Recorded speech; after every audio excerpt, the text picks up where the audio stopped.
Welcome, ladies and gentlemen, to the Cyclamen webinar hosted by Morel. My name is Erik Vorselen. I will be your spokesman today.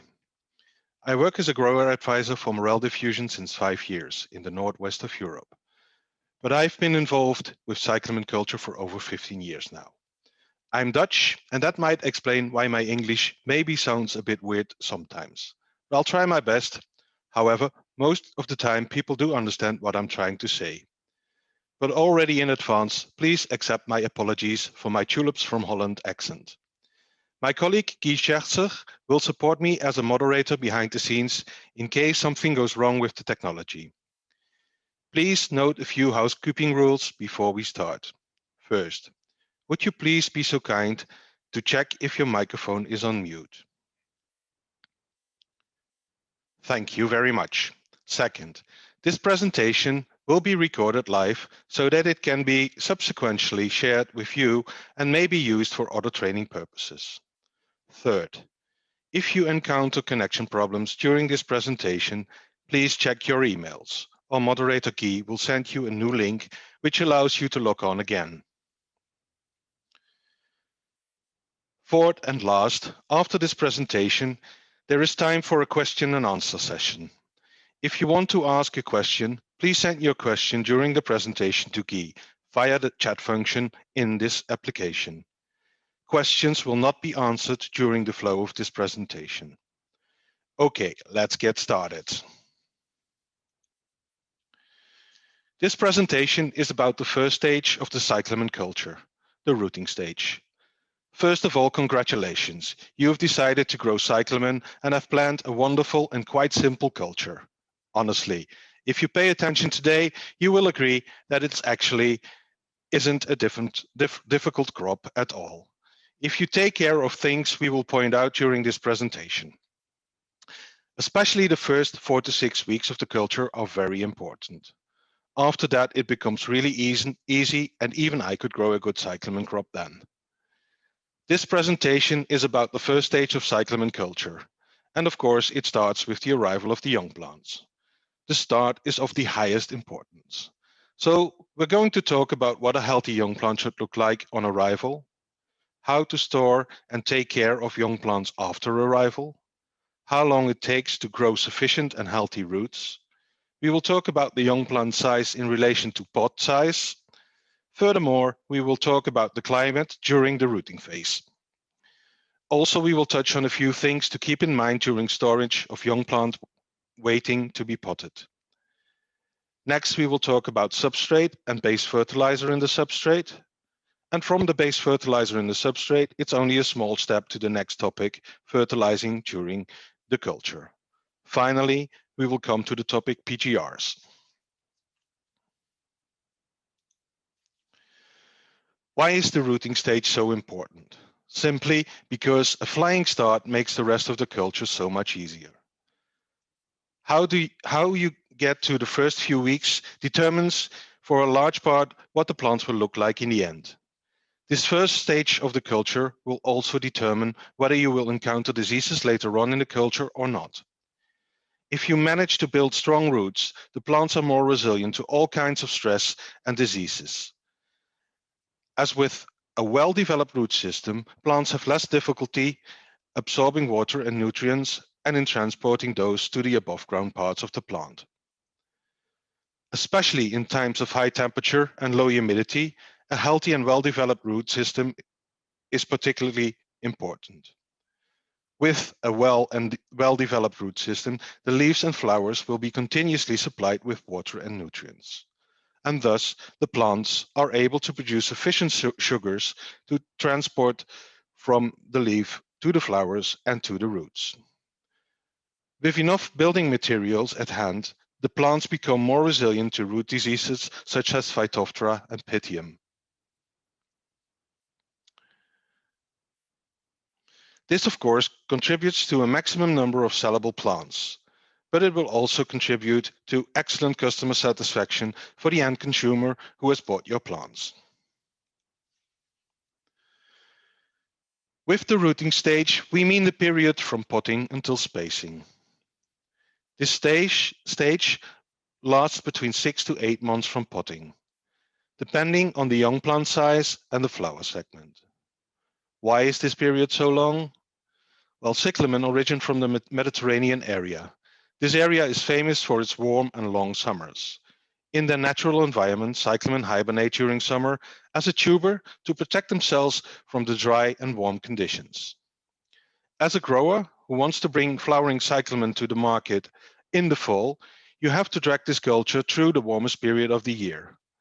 You should build strong and preferably many roots to pull the plants through the stressful summer. Building the roots is like building a defense wall around a castle. A strong defensive wall is actually not built overnight, at least not with a strong foundation. It takes quite some time. But once established, you can be more relaxed and confident the culture will be a success. So, what are the most important points for a successful rooting? At Morel, we have collected a lot of climate data from our different trials in different climate zones and in different seasons. And as Olivier Morel wisely said at Morel's centennial celebration, Morel has learned a great deal about cyclamen in the 100 years that the company exists. Olivier continued, unfortunately, with cyclamen we can only learn one lesson per year. This is because it's a long culture and it takes 6 to 9 months from sowing to flower. And no year is the same.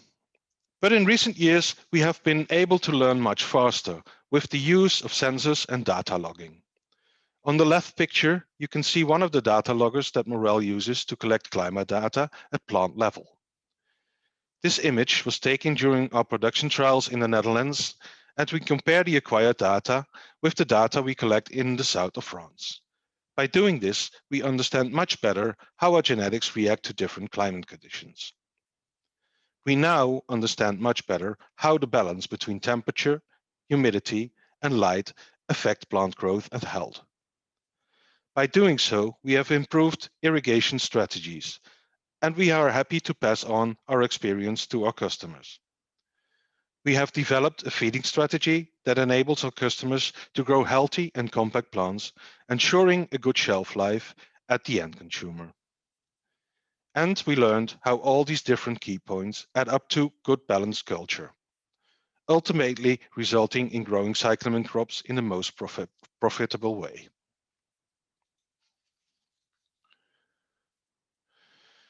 But for you as a grower, everything starts with the young plants. And although races are never won at the start, it certainly helps if you can start from the front row. To start from pole position, a young plant must meet the following criteria on arrival. The leaf color should be fresh and dark green. Presence of yellow leaves would indicate that plants have at some point been wilted, and that would increase the chances of root diseases at a later stage. The culm must be firm and without cracks. A soft culm indicates that the plants are infected by bacterial soft rot. Cracks in the culms are easy entrances for Fusarium and Phytophthora spores. And finally, of course, the roots should be well developed and of a white color. Also check the moisture conditions of the plug and whether the young plant needs to be watered before potting. Pay special attention to the sides of the trays, as the trays often dry off faster at the borders.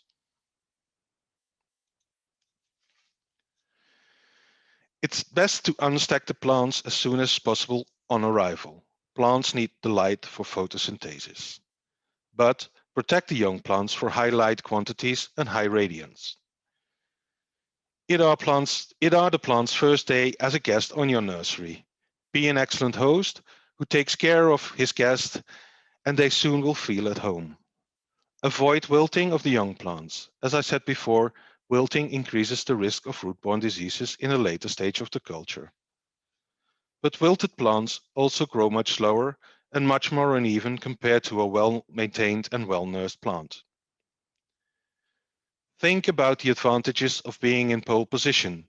Your young plant supplier has done everything to make a flying start possible.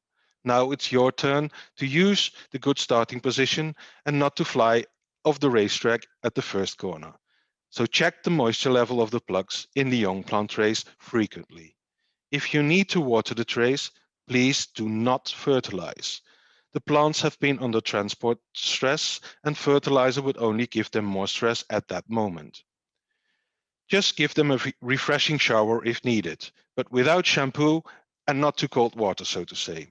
Preferably keep the trays lifted from the floor to eliminate contamination with pathogens that possibly could be on the floor. Allow the plants to acclimatize after arrival for about 12 to 24 hours. But don't wait too long before you start potting. We often see young plants standing around neglected for a few days because everybody is so busy packing flowering product. Start with potting as soon as possible after acclimatization, and keep checking on the moisture level of the trays until you start potting. Always use a push-up board. You don't like to be pulled on your hair either. Please be careful, do not plant the plugs too deep. The culm should be maximum 50% under the soil surface. Also, do not pot too high, otherwise the plant will wobble in the flowering stage. Should you need to hang on to your young plants a little longer than expected, take good care of them. Moisture content of the trays should be checked several times a day. If you have a cold store, you can store cyclamen young plants at 5 degrees Celsius. That's 41 Fahrenheit for our people who are more familiar with the imperial units. So you can store them at this temperature for 5 or 7 days, but only in complete darkness in order that the young plant will not stretch. Take the boxes out of the cold store in the evening prior to potting, so that they can warm up slowly at night and not get an immediate temperature shock. Make sure that freshly potted plants are watered thoroughly and deep enough at their first watering.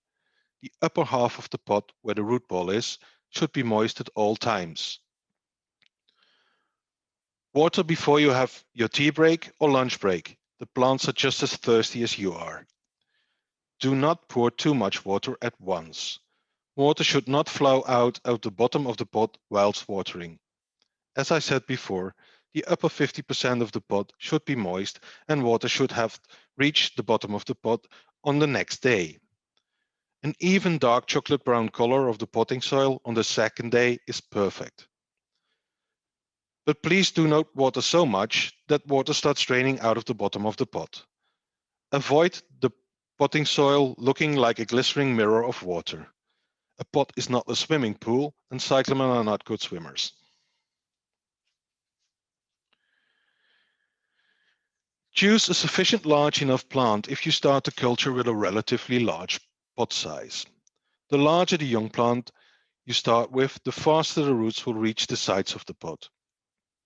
Of course, you cannot start with a young plant where the plug are almost the same size as the pot. Squeezing a 2.5-inch plug into a 4-inch pot isn't practical.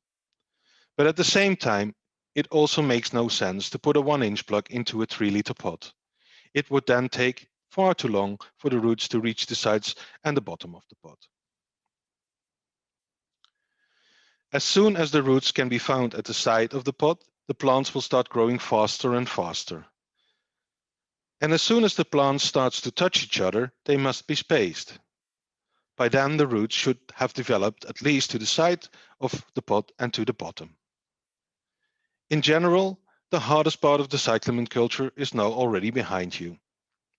But in the first 6 to 8 weeks, the final plant size, the final plant shape, and the final plant quality is already determined for the biggest part. Therefore, the care of the plants at the beginning is crucial for the final result. The time you put into nursing at the beginning of the culture is not wasted time, as you will have to spend far less effort and time at the end of the culture trying to make up for mistakes done at the beginning. The next slide is the same as the previous one, only here the units are changed to the imperial unit, so it's inches where it was centimeters or millimeters before. For the rest, it's the same. And of course, the message stays the same. You should match your block size that you start with the pot size that you're going to pot into, in order that you have the roots as soon as possible at the side of the pot.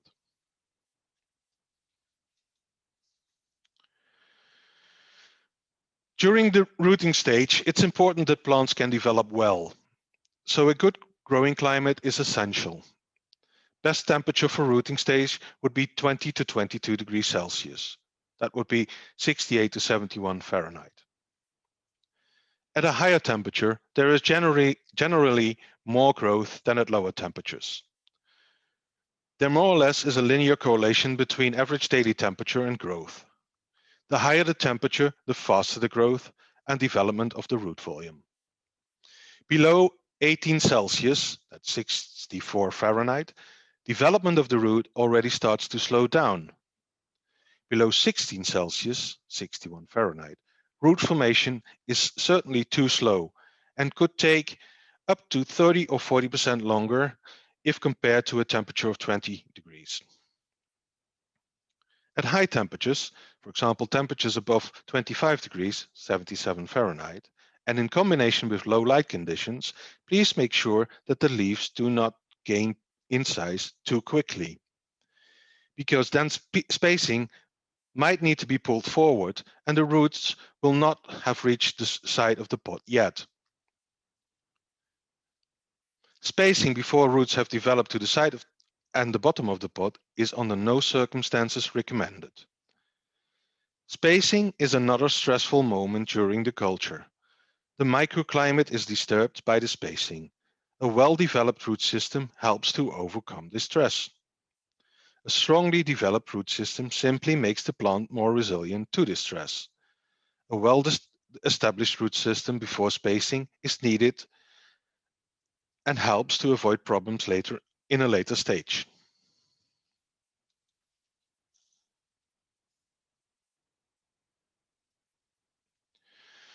The light levels allowed into greenhouses must be in balance with the temperature.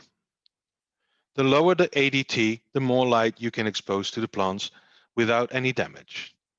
But an overdose of light is also not needed, since beyond a certain level the plants have reached a point of light saturation. Beyond that level, the leaves can't absorb or process the excess amount of light, since the maximum of photons in the leaves are already activated and the plant already generates the maximum of assimilates. Normally, light levels up to 350 watts per square meter are sufficient during the initial rooting stage, especially in the summer with a day length over 12 hours. But as I said before, light should be in balance to the temperature. The lower the average daily temperature, the more light the plant can handle without leading to damage. And vice versa, the higher the average daily temperature, the more you should protect the plants from direct radiation. Direct radiation on the leaves increases the temperatures of the plants. Too high plant temperatures will make the photosynthesis process less efficient. When using diffuse glass or a diffuse coating on the greenhouse roof, the light will be scattered, so less direct radiation and thus less temperature stress. With diffused light, you could allow a little bit more light into the greenhouse, but be cautious. Most often in summer, light is not the limiting factor. Temperature and humidity are much more stressful at this time of year. However, it would be better to monitor the plant temperature and to control the shading to the plant temperature, instead of what we normally do, controlling the shading by the greenhouse ambient temperature. Again, this slide is the same slide as the previous one, except here the units watts per square meter have been changed in foot candles.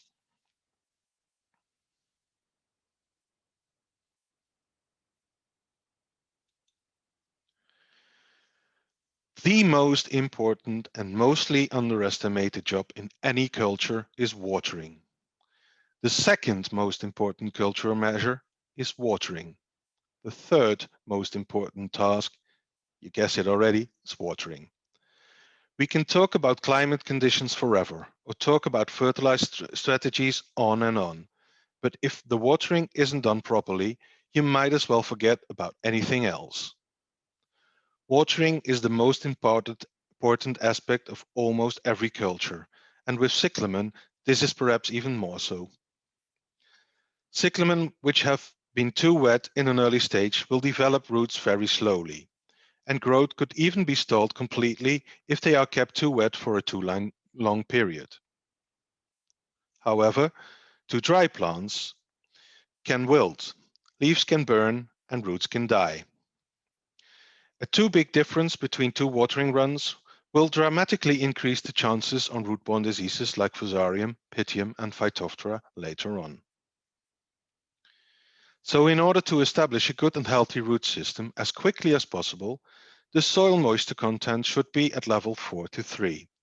For those who are not familiar with the moisture levels, level 4 is when you take some soil in your hand and squeeze it, and if you easily get some water between your fingers, that would be level 4. Level 3 is reached when you can only squeeze some water out of the soil, so it's becoming quite dry already. During the rooting stage, during the rooting phase, water up to stage 4 and then dry back to stage 3 before you water again. So it's a narrow window, and therefore it will be necessary to water frequent and with smaller amounts. Once the root system is fully developed, you can drain up to moisture stage 2 before the next watering run. But as I said, the root should be fully developed by then.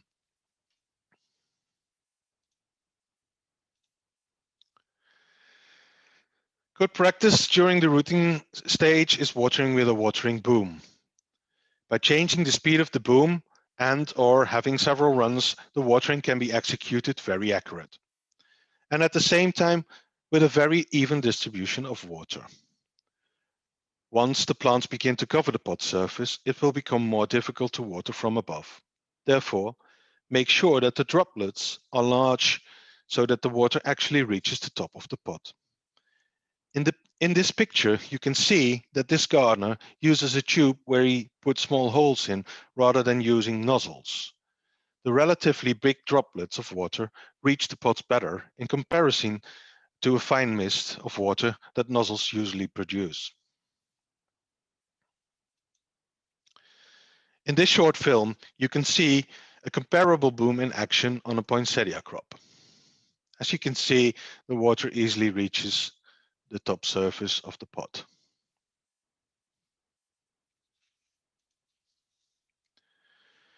To achieve a correct soil moisture level in the first 2 to 3 weeks and providing an even distribution of moisture is the key to a successful cyclamen culture.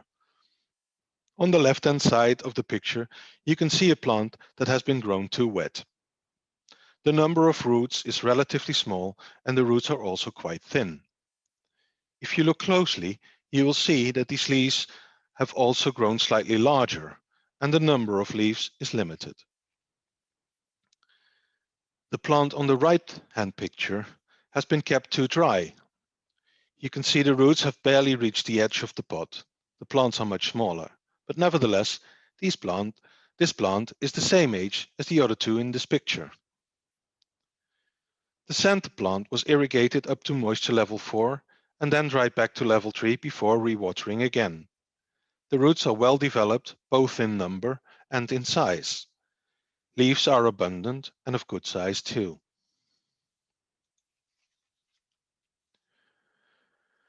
The growing medium also plays an important role in irrigation and in particular in the equal distribution of water. The substrate should be tailored to your condition in order the roots can develop quick enough in number and volume and to establish a healthy root system. If the substrate buffers a lot of water, the roots are always at risk for suffocation. Due to slow exchange of oxygen and carbon dioxide from the root zone, roots are less active and the absorption of nutrients may be suboptimum. Especially under colder circumstances, the uptake of calcium, magnesium, and phosphorus can be at risk. Deficiency symptoms, like in the picture on the left, may occur.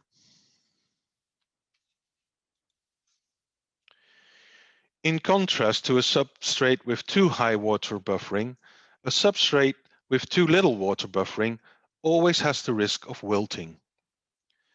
To protect plants from wilting, you can allow less light into the greenhouse. And in addition to that, an even distribution of water will be more difficult to achieve. You will simply find bigger differences in moisture content between pots in the same batch. Therefore, the choice of a substrate tailored to your situation is also crucial for the final success of the culture. Compare it once more with a car race. If you choose a rally car for a Formula One race, the likelihood you will reach the finish line is quite high, but it's almost certain that you will not finish being the race winner. So, in preparation of the cyclamen culture, have a closer look at the substrate could perhaps be worthwhile.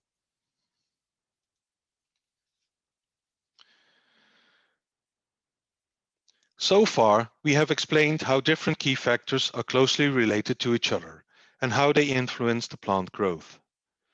But of course, there are more factors that play a role in successful culture. The greenhouse equipment, for example, and in particular, the surface on which the pots are placed. Growing on tables or on a concrete floor are two very different systems with a different effect on air humidity, for example. But also the type of watering system determines the amount of water that you can apply in one watering run, or rather, how little water you can give in one run and still spread the water very evenly without creating dry and wet spots. And then there is also capillary matting, which offers a constant availability of water, but can also have a huge impact on the air humidity. Positive in summer, but a negative influence in autumn and winter. But we will talk about this in the next webinar in September. Growing on Mapex is very common, but sometimes the floors underneath are not that most even. In order to overcome uneven floors, you could consider growing in trays in order that the pots are lifted from the floor, allowing free drainage at all time. That's the image on the left-hand side top, shows that growing in trays. And there is also a huge range of pot types that you can choose from. Thermoform pots and most recently the recycled plastic ones often allow small amounts of light to pass through and as such inhibit root development. There are different pot colors and also the color can have an effect on the rooting. A black pot becomes warmer compared to a white one that reflects some radiation. So what would a good pot design be? Well, maybe it's good to consider which tire we put under our race car. Even more so, since it's a race without any pit stops. So you can't switch tires during the race. All these things must be taken in account and must be considered whilst preparing the culture.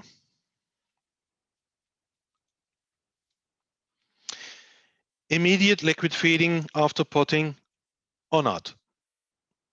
It really depends on the start fertilizer in the substrate, whether you should feed directly at first watering or whether you can start feeding at a later stage.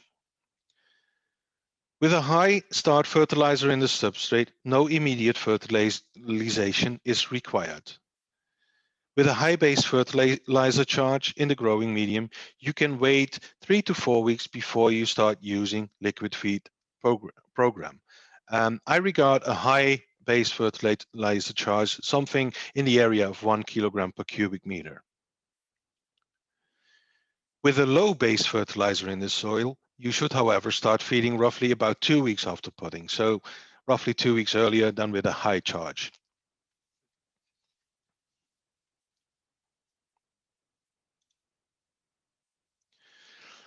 At any time, do not start too early with applying feed. High nutrient levels can lead to excessive growth and uneven growth. A high salinity also inhibits root formation. Avoid fertilizers that contain high ammonium levels. ammonium can easily result into larger and fewer leaves. 10% of the total nitrogen as ammonium is usually sufficient. Please be careful with your feeding if sudden temperature rises are around. So sudden temperature rises could increase sudden water consumption of the plants. This could cause salt accumulation in the root zone, which inhibits the root formation if you do not adapt the feeding concentration to the changed watering needs. So a high salinity in the soil can lead to burning of roots, and thus the plants can become more sensitive to root diseases such as Pythium and Phytophthora again. Especially at high temperatures, the plant will consume more water for cooling, and it's consistently better to reduce the applied fertilizer concentration in that case. A small example, if you normally have 2 watering runs per week with an EC, sorry,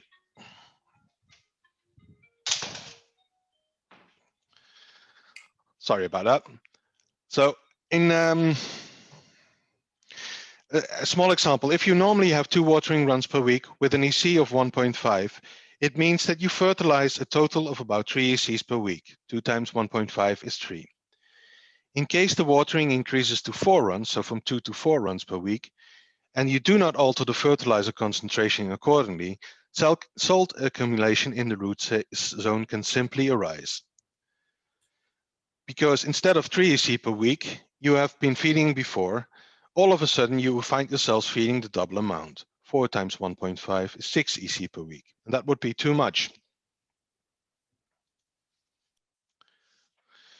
High salinity not only blocks the root development, but can also lead to malformation in the growing tip or leaf damage like leaf scorching.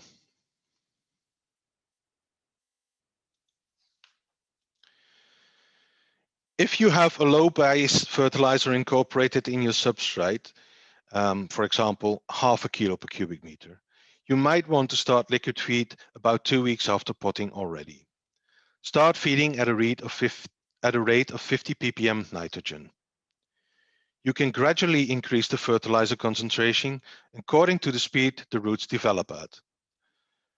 A nitrogen content up to maximum of 100 ppm is quite sufficient to build a healthy and compact grown cyclamen crop.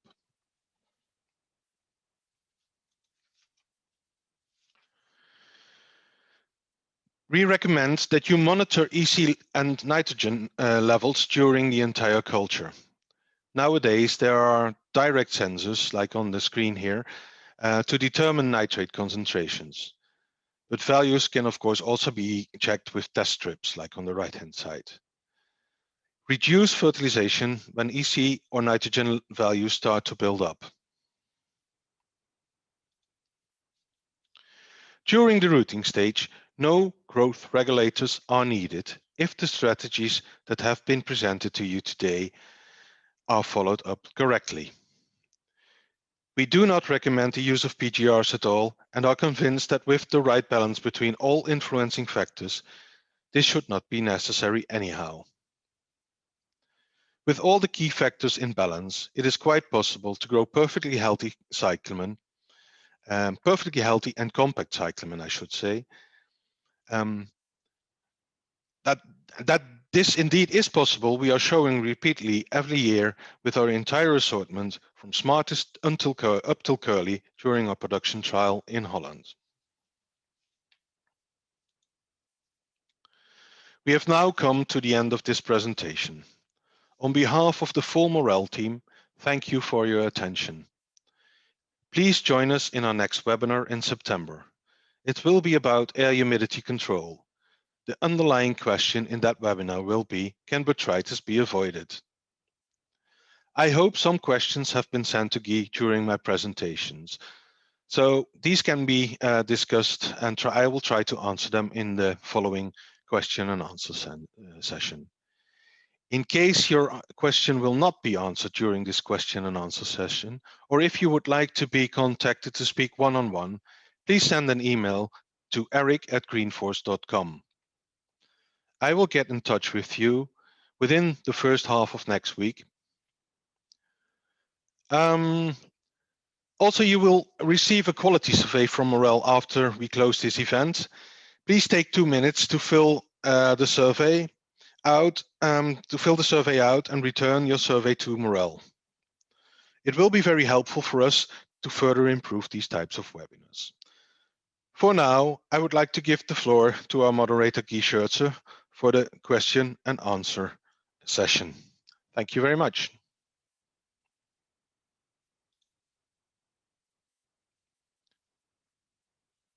Guy, I don't hear you.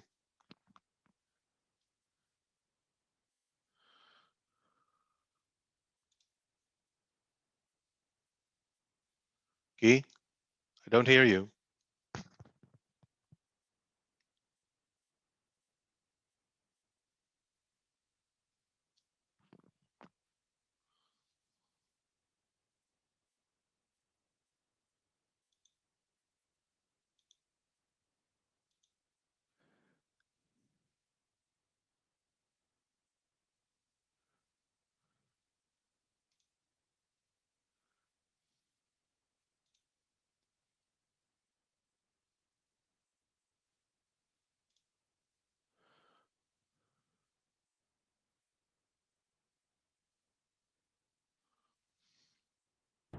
One, two, Yes. three. You hear me now? Sorry for that. Excellent.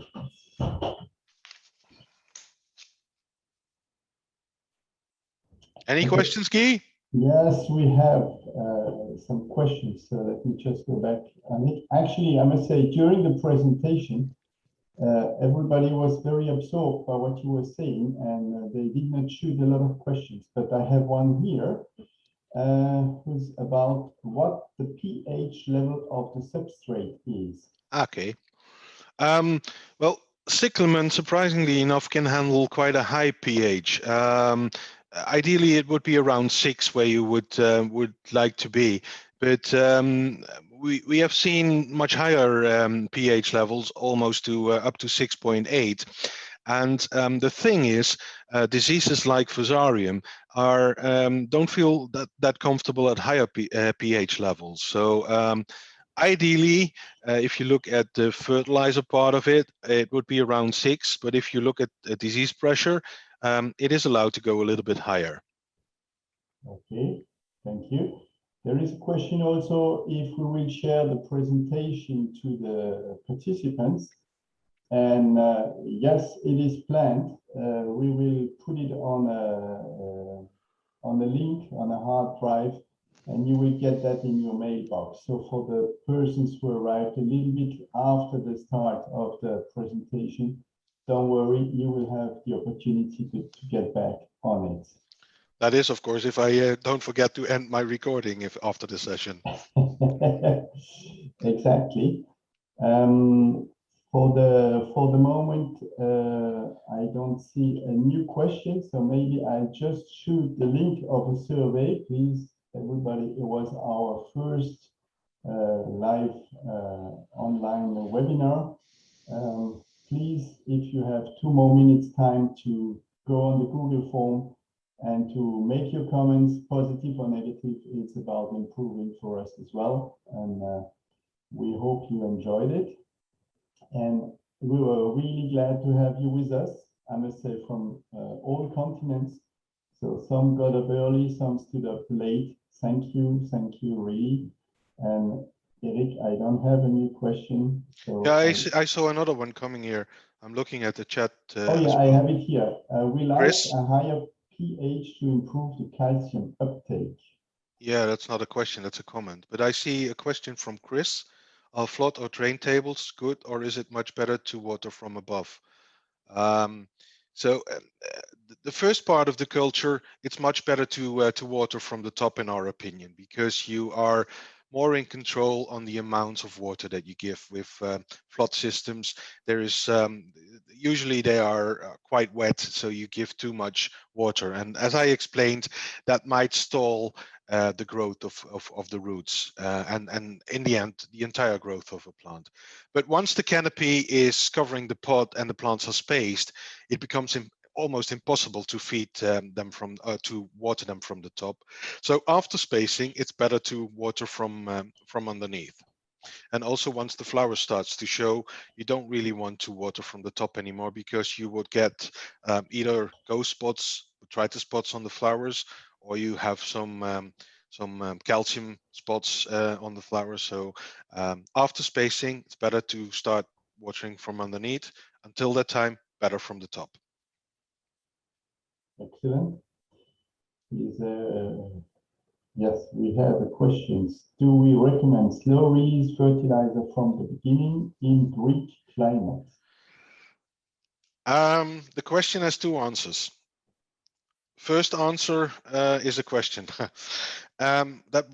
How long do you store your peat before you start using it? Because in Greek, it's a beautiful country. I like to go there on holidays, so I know the climate. It's pretty warm. Even when your soil is dry, there will already be some release from the slow release fertilizer, while it's still bagged or in which form that you get it. So um, that answer would imply a no. The second part of the answer is, personally, if you can handle the culture with liquid feeding, I'm always more in favor of that, because you stay in control. You can change the feeding, the ratios or EC levels according to how the plant develops. What has been put into the soil you cannot take out, so you have to do with what's in there. So I think the answer in general is rather not, but if you have no possibilities for liquid feeding, then of course it's the only possibility left is controlled release fertilizers. Very good. We have another question. What should the NPK ratio be?